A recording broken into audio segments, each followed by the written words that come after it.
Here's one thing you can do with an old tin. Before using any vintage item, please check it's not an heirloom or of high value. You can see this one has a Christmas motif, but that's not how we're going to use it. Pick these up at the craft store. This is chalk paint and it applies to almost any surface without a lot of preparation. Be sure to mix your paint. You can really use any kind of brush you'd like, but I don't mind brush strokes, so I'm going to use this little guy. If you do decide to make your orange darker, I can't stress enough, just a teeny little bit of black. Otherwise, you'll end up with murky brown.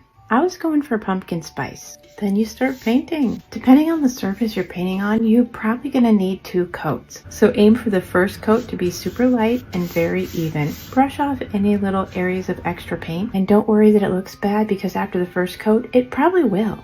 I'm going to give my small tin some friends. So we're going to do 2 more. Notice how the paint adheres differently because this one's already got a painted surface. Here's what this one looks like before a second coat. You don't even need a second coat if you enjoy this look. And you can see after 2 coats, I need 1 more. For these 2, I'm just going to paint the handle green. If you haven't figured out, I'm making these into jack-o'-lanterns. So I trace the face on here and then I'm going to paint it black. You could stop here, but I'm going to add a little wax to distress it even more. To create a stem for this guy, I'm going to hot glue a lid on. I added some leaves and some trim, and here's how our pumpkin family turned out.